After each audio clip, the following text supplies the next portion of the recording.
இன்றைய தேவ வார்த்தை லூக்கா 11ஆம் அதிகாரம் 39வது வசனம். கர்த்தர் அவனை நோக்கி, பரிசேயராகிய நீங்கள் போஜன பான பாத்திரங்களின் வெளிப்புறத்தை சுத்தமாக்குகிறீர்கள், உங்கள் உள்ளமோ கொள்ளையினாலும் பொல்லாப்பினாலும் நிறைந்திருக்கிறது. இருதயங்களை ஆராய்ந்து அறிகிற கர்த்தர் நம்முடைய இருதயத்தை பார்க்கிறவராய் இருக்கிறார்.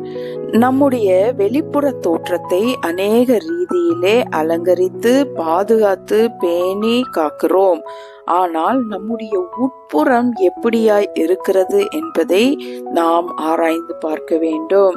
வசனம் சொல்லுகிறது போல ஆண்டவர் வெளிப்புறத்தை சுத்தமாக்குகிறது மாத்திரமல்ல, நம்முடைய உள்ளான காரியங்கள் சுத்தமாக்கப்பட வேண்டும் என்று தேவன் எதிர்பார்க்கிறார். லாசரு தரித்திரனாக, சரீரம் முழுவதும் பருக்கள் நிறைந்தவனாக, அந்த பருக்களை நாய்கள் நக்குங்கிற அளவுக்கு அவனுடைய சரீரம் அலங்கோலமாய் இருந்த போதிலும் அவனுடைய உள்ளம் பரிசுத்தமாக இருந்ததினாலேதான் அவன் ஆபிரகாமின் மடியிலே கொண்டு செல்லப்பட்டான்.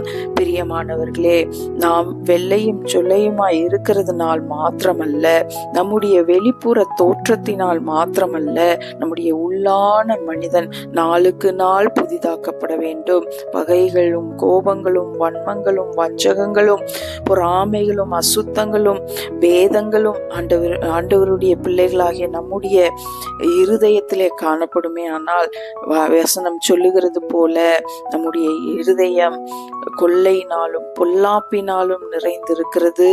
ஆகவே அப்படிப்பட்ட இருதயத்தை தேவன் விரும்புவதில்லை.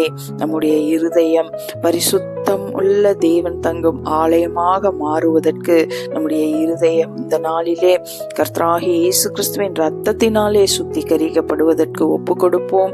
நம்முடைய வெளிப்புற தோற்றம் மாத்திரமல்ல, நம்முடைய உள்புற தோற்றமும் அலங்காரமாக மாற்றுவதற்கு இந்த காலை வேளையிலே கர்த்தராகிய தேவன் உதவி செய்வாராக. ஆமென்.